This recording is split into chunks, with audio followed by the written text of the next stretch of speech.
성부와 성자와 성령의 이름으로 말씀드립니다. 하나님의 제자가 되시길 축원합니다. 우리 옆 사람에게 인사합시다. 당신은 그리스도의 제자이십니다. 시작.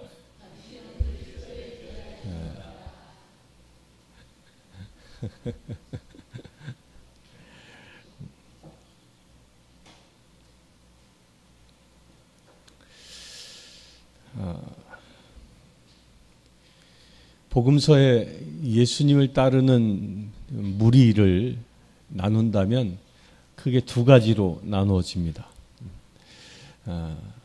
하나는 예수님의 제자가 있고요.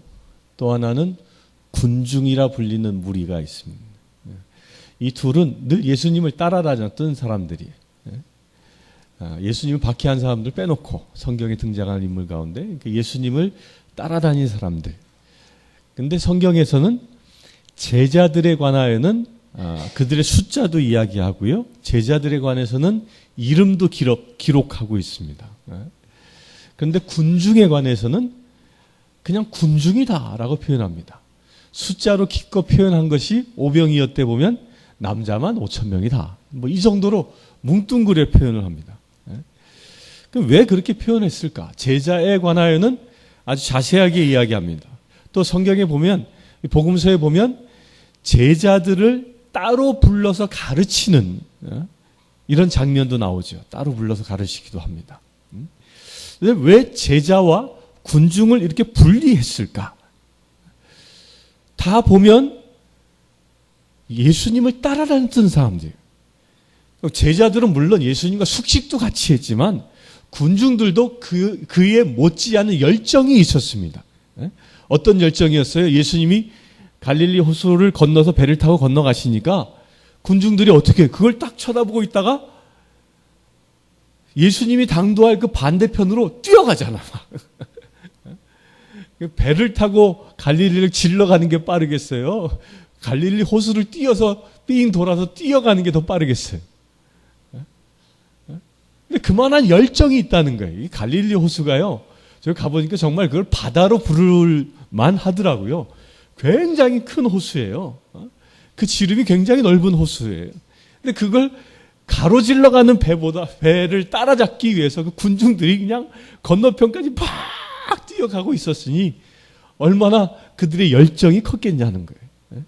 그런데 그런 열정이 있는 군중들은 성경은 계속 군중이라고만 얘기하는 거예요. 군중이라고만. 그러면서 오늘 그 군중들을 향하여 예수님이 아주 폭탄 선언을 하고 있는 겁니다. 그렇게 막 쫓아다니는 예수께서 동행하던 군중을 향하여 라고 하면서 그 군중을 향하여 그 제자들을 향하여 여기서 얘기하고 있는 게 아닙니다. 그 수많은 군중들이 그 군중을 향하여 아주 엄청난 선언을 하는 거예요. 어떤 선언을 합니까? 누구든지 나에게 올 때 자기 부모나 처자나 형제자매나 심지어 자기 자신마저 미워하지 않으면 내 제자가 될 수 없다. 그리고 누구든지 자기 십자가를 지고 나를 따라오지 않으면 내 제자가 될 수 없다. 이런 선언을 하고 있는 거예요. 자, 보세요. 예수님을 따랐던 이 군중들의 열정은 굉장히 컸던 거예요. 심지어는 예수님께서 그 산상에서 말씀을 선포할 때 밥 굽는 것도 모르고 앉아 있었던 사람들이에요. 제가 그 팔복 교회를 갔는데요. 산상수훈을 한 그 현장에 갔어요. 산수훈에 갔는데, 여기서 어떻게 예수님의 말씀을 앉아서 이 땡볕 아래서 듣고 있었을까? 이거 기적이다라는 생각이 들었어요. 거기 기온이요. 제가 갔을 때 기온이 섭씨 40도가 넘어요. 습도는요. 안경에 이게 낀다니까요. 안에 실내에 있다 바깥에 나가면 안경에 이게 김이 서릴 정도로 습도가 높아요. 갈릴리 호숫가예요. 그게 호숫가. 그리고 그 자리가 정말 이렇게 꼭 이 깊은 계곡인데 나팔처럼 생겼어요. 나팔처럼. 거기에 정말 한 2만 명 들어갈 수 있는 계곡이더라고요. 나무 한 그루 없습니다. 그냥 땡볕 땡볕이에요, 땡볕. 그 습도가 높은 땡볕에 사람들이 그 2만 명이나 모인 겁니다. 거기에 앉아가지고 예수님의 말씀을 듣는다는 거, 이거 기적이에요, 기적. 우리 한여름, 올여름 엄청나게 더웠지요. 우리 지금 더웠던 기온은 될 게 아닌 겁니다, 될 게 아닌. 대구 최고 기온이 뭐 경산은 40도가 넘었다고 했는데 습도 90% 안 넘었잖아요. 거긴 그렇다니까요. 습도가 그래, 습도가. 갈릴리 호수에서 불어오는 습도가 이게 막 이게 끈적끈적하기 그지없는 거예요. 그런 현장에서 그늘도 없는 그 땡볕에 앉아가지고 예수님의 말씀을 듣고자 하는 그 사모함이 그들에게도 있었던 거예요. 아마도 이 군중들로 대변되어진 이 사람들이 현대 기독교인들보다 열정이 더 많지 않았을까? 현장에 가보니까 그렇더라니까. 제가 반성했어요. 에어컨 안 나는 교회 뭐 이런 데 앉아 있는 것 자체가 뭐 이게 호강이더라고, 호강. 불평할 게 아닌 거예요, 불평할 게. 자기의 모든 불편함들, 그 엄청난 떼약볕의 그 고문, 고통, 이 모든 것들도 예수님의 말씀을 사모하는 것에 비길 데 없었던 거죠. 그런 열정이 있었던 사람들이 군중이더라니까요. 밥 굽는 것조차도 전혀 개의치 아니하는. 현대교인들은 그럴까요? 뭐 집회한다고 굶겨봐 그냥. 아유, 난 죽으면 죽었지 굶지 못해. 금식기도 한다면 다 도망가잖아. 그런데 그 사람들은 그러고 있었다는 거예요. 그 정도의 열정을 가지고 주님을 추종했던 이런 사람들에게 예수님이 아주 폭탄 선언을 하고 있는 거예요. 너희들이 이 떼약볕 아래서, 이 엄청난 고통스러운 이 떼약볕 아래서 나의 말씀을, 내 말을 사모한다고 모여오고 나를 추종하고 있지만 정작 너희는 내 제자가 되려면 어떻게 해야 하는지를 다시 얘기하고 있는 거예요. 떼약볕 아래서 말씀을 듣고자 하는 그 열의, 그거 좋다. 그런데 그것만 가지고는 되지 않는다는 거예요. 갈릴리 호수를 건너갈 때 그 더운데도 한 걸음으로 다름질쳐 나를 찾아오는 그 열정, 그거 좋지만 그것만 가지고도 내 제자가 될 수 없다라는 거예요. 내 말씀, 내 입에서 나오는 말을 사모하여, 하늘의 말씀을 사모하여 밥 굽는 것조차도 잊어버리고 주의 말씀을 청정했던 그 집중력조차도 그것만 가지고도 예수의 제자가 될 수 없다라는 거예요.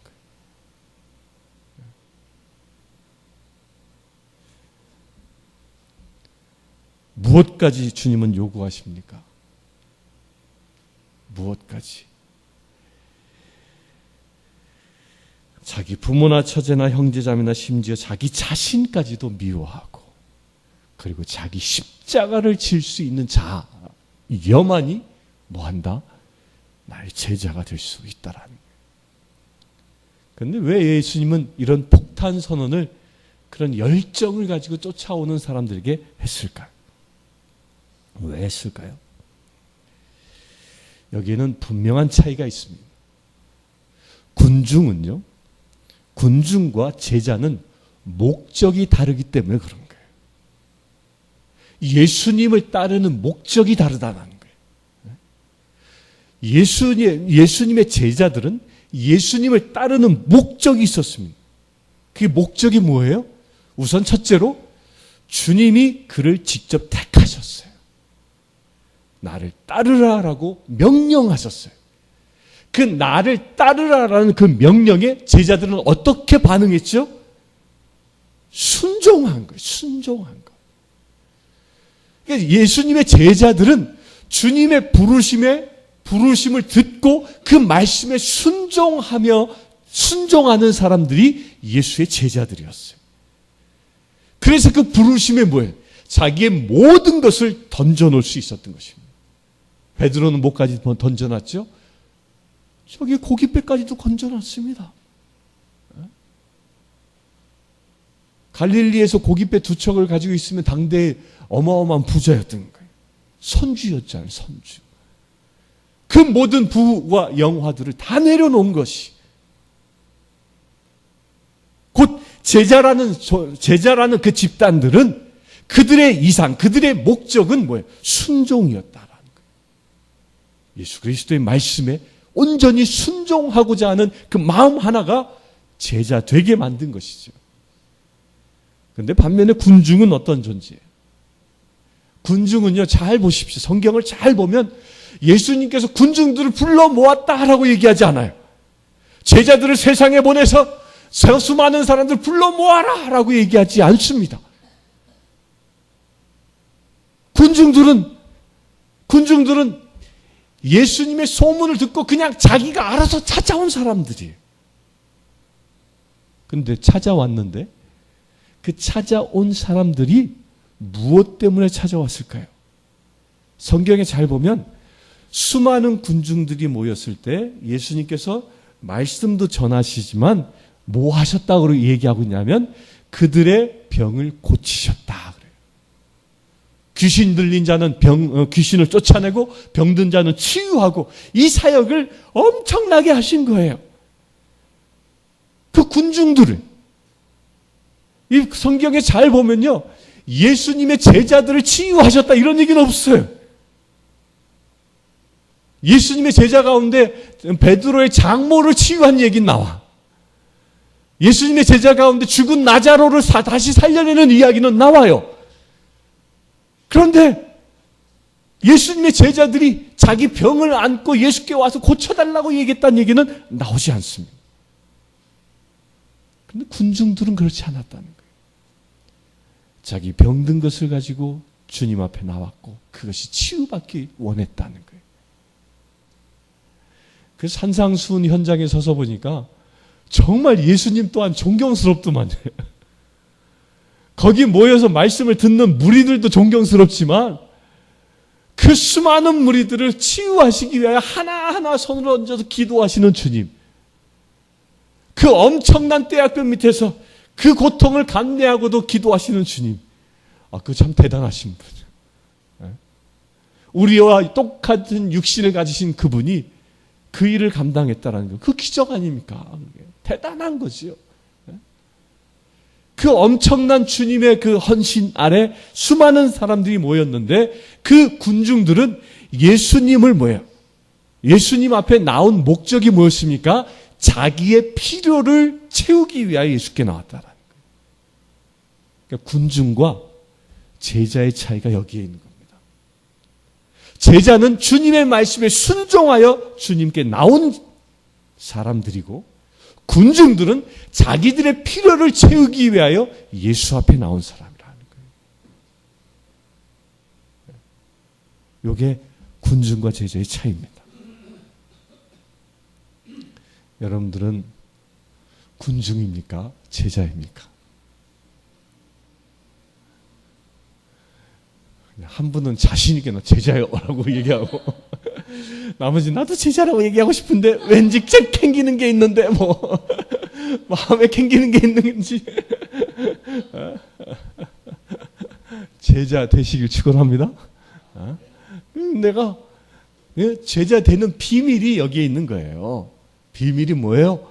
나의 확신이, 나의 믿음이에요. 믿음대로 된다고 그랬잖아. 나는 나의 필요를 채우기 위하여, 나의 욕구를 채우기 위하여 내가 교회에 온 것이 아니라 나는 주께서 부르셨고 그 부르심에 내가 응답하여 이 자리에 왔다라고 확신하는 겁니다. 아멘. 그 확신으로부터 제자가 시작되어지는 거예요. 그런데 아직도 그런 확신이 없는 군중들을 향하여 예수님이 얘기하고 있는 거예요. 얘들아, 이 군중들아, 너희들이 내 제자 되길 원하느냐? 너희의 필요를 채우기 위해서 나를 찾아왔지만 너희가 진정 내 제자가 되려면 어떠해야 하는지를 내가 가르쳐 주겠다. 그러면서 유명한 비유를 얘기합니다. 망대의 비유죠. 망대의 비유. 여러분들 왜 군중들에게 제자가 되려면이라고 하면서 망대의 비유와 이 임금의 비유를 얘기했을까요? 여긴 잘 봐야 할 중요한 대목이 있습니다. 망대의 비유가 뭐예요?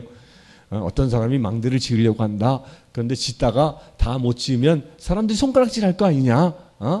그래서 망대를 지으려면 뭐야? 내가 이 망대를 잘 완성할 수 있을지 비용을 따져보고 내가 이런 비용이 있으면 망대를 지을 것이다. 이렇게 얘기하잖아요. 바로 이 부분을 얘기하고 있는 거예요. 군중들아, 네가 망대처럼 내 제자로 서기를 원하느냐? 내 제자로 온전히 망대가 온전히 서는 것처럼 나의 제자로 완전한 제자로 서기를 원하느냐? 그러면 너희가 내 제자가 되기 위하여 비용을 지불할 수 있는 그 넉넉한 비용이 있느냐라고 묻고 있는 거예요. 대가를 지불할 수 있는 비용을 네가 준비하고 있느냐라고 얘기하고 있는 거예요. 제자는 대가를 지불하지 아니하고 될 수 없는 거기 때문입니다.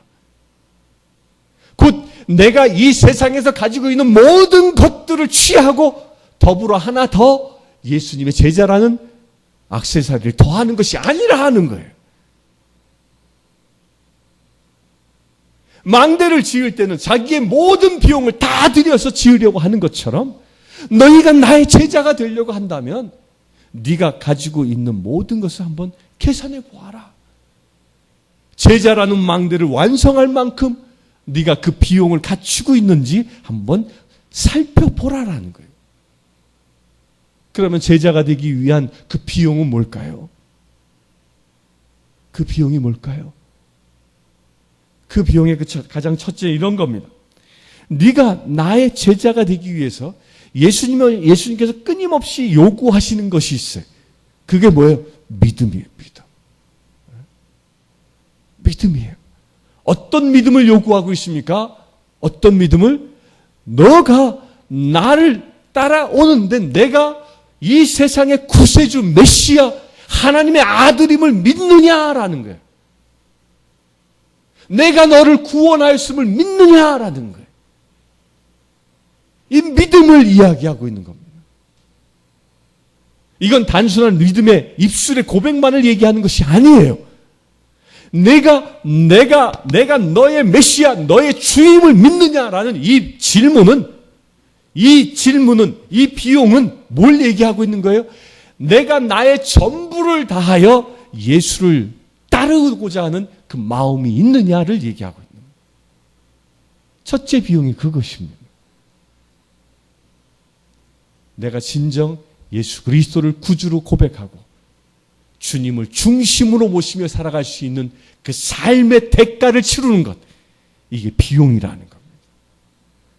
너희는 이 비용을 갖추고 있느냐 하는 거예요. 적당히 세상을 살아가다가 적당히 타협하며 살아가다가 내가 필요할 땐 예수가 구주이고 내가 필요치 않을 때 예수님은 저 뒷방 영감으로 취급하는 그런 삶이 아니라는 거예요. 그것은 비용이 부족하다라는 거예요.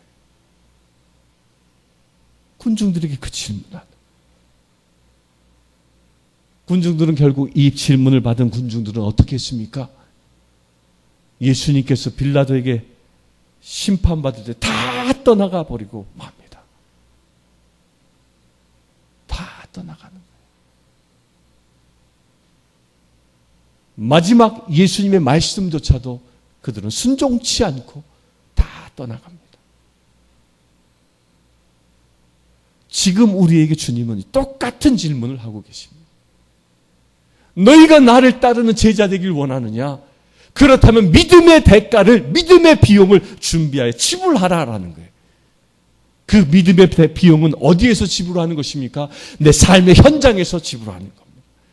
내가 매일매일 살아가는 데 있어서 내 삶의 현장에서 내가 온전히 내가 믿는 바대로 살아가라는 거예요. 살아가라.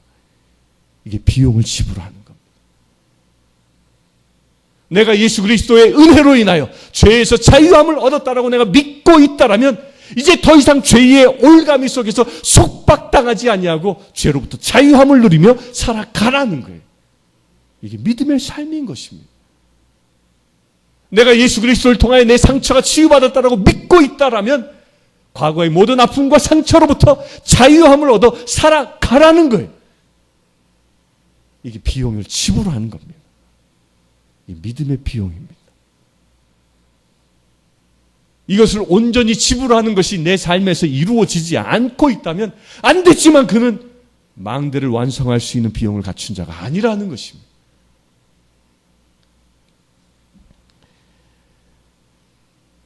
그리고 이 비용에는요, 믿음과 더불어 따라가는 게 있습니다.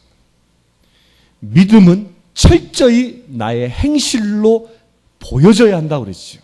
그 나의 행실로 보여지는 게 뭐예요? 그게 헌신이에요. 헌신. 나를 드리는 겁니다. 나를 드리는 것. 철저히 나를 드리는 삶을 네가 살고 있느냐, 이것을 주님께서 질문하고 있는 거예요. 네가 나를 위하여, 네가 너의 아버지 하나님을 위하여 온 마음과 온 정성을 다하여 온 힘을 다하여 사랑하고 있느냐라는 거예요. 그것을 너의 삶의 현장에서 표현하고 있느냐라는 거예요. 사랑의 헌신을 아버지 하나님께 드리고 있느냐라는 거예요. 이걸 질문하고 있는 겁니다. 또 헌신은 무엇을 질문하고 있는 거예요? 내 이웃을 내 몸처럼 사랑하라 말씀하셨는데 이것을 질문하고 있는 거예요. 정말 네가 내 이웃을 내 몸처럼 사랑하고 있느냐? 그에게 나로부터 받은 생명을, 너의 전부를 주어서라도 그 생명을 살리고 있느냐라고 질문하고 있는 겁니다. 적당히 살아가는 게 아니라는 거죠. 이 어마어마한 질문을 주께서 망대 비유를 통하여 하고 있는 거예요. 네가 살아가면서 이 제자라는 이 망대를 완성할 수 있는 믿음의 정도가 없으면서 세상을 살아간다면 사람들은 결국 너를 손가락질할 거라는 거야. 네가 교회 다닌다고? 네가 예수 믿는다고? 너와 내가 다를 게 뭐가 있는데? 라고 하면서 결국 망대는 완성하지 못하고 사람들로부터 조롱을 받는다라는 거예요. 예수님이 이 질문을 던지고 있는 겁니다. 또 이어서 주님은 어떤 비유를 얘기하죠? 임금의 비유를 얘기합니다. 다른 나라의 임금이 2만 명의 군대를 데리고 오는데 10,000명밖에 없는 임금이 고민할 것이다. 어떻게 할까? 내가 저 군대와 싸워 이길 수 있을까? 이길 수 없다면 어떻게 할까? 사신을 보내 화평을 청할까? 이런 절대절명의 위기 상황입니다. 그 위기 상황에 무엇인가를 결단해보고 생각해보아야 한다는 거예요. 결단해야 한다는 거예요. 여러분들요, 하나님께서는 우리를 제자 삼아 천국 백성 삼길 원하십니다. 아멘? 천국 자녀 삼길 원하는 거예요. 천국 자녀가 될 수 있는 비밀은 예수 그리스도의 제자가 되는 길이기 때문입니다. 그런데 그 천국이 언제 오고 있어요? 지금 오고 있는 거예요. 하나님의 나라가, 하늘의 군대가 지금 나에게 오고 있는 거예요. 그런데 그 하늘 군대가 나에게 오고 있는데 그 하늘 군대와 더불어 그 군대를 이겨 내가 천국에 들어갈 수 있는지를 지금 묻고 있는 겁니다. 묻고 있는 거예요. 하늘의 군대를 넘어 천국에 들어갈 수 있는지 이걸 묻고 있는 거예요.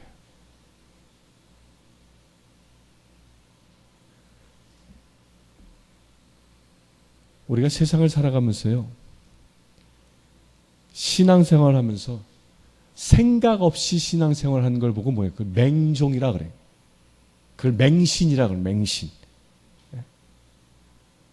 예수님은요, 맹신은 원치 아니하십니다. 내가 매일매일 살아가면서 나의 지금 믿음의 상태, 나의 신앙의 상태를 늘 생각해보고 점검하라는 거예요. 어떤 점검? 지금 주님이 오시면,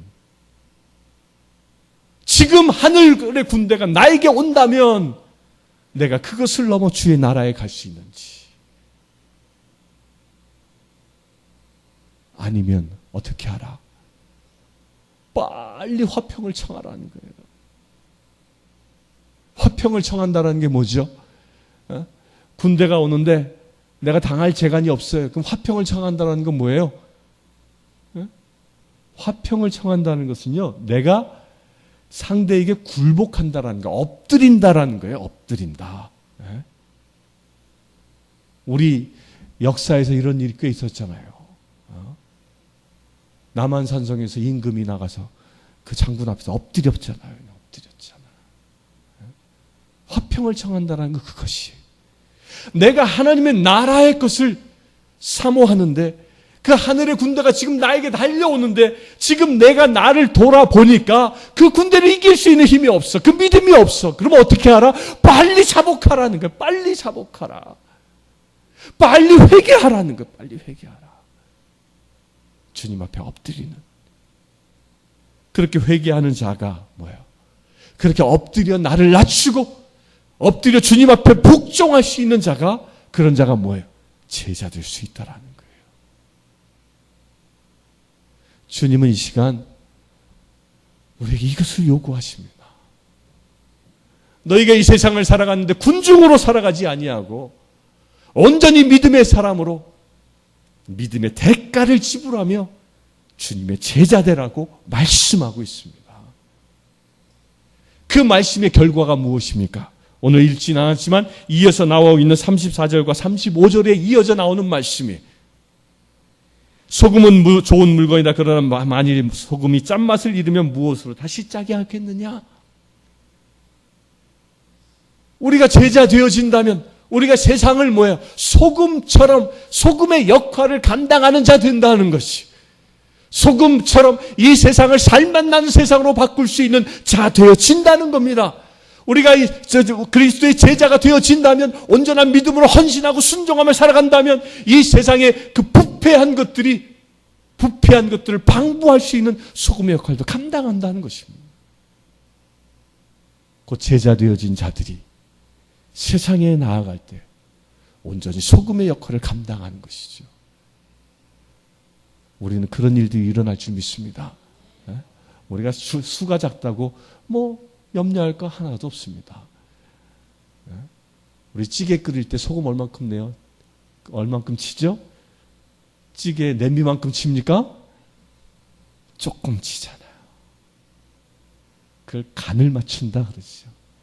조금 소금이 탁 들어갔지만 그 소금이 들어간, 그 미량의 소금이 들어간 그 찌개는 맛있어집니다. 사람들의 건강을 유익하게 합니다. 식탁을 행복하게 합니다.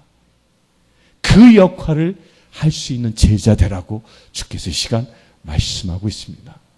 우리 사랑하는 성도님들, 온전히 주 앞에 대가를 지불하고 온전히 주 앞에 엎드리며 주의 제자 되시기를 주의 이름으로 축원합니다. 성부와 성자와 성령의 이름으로 말씀드렸습니다.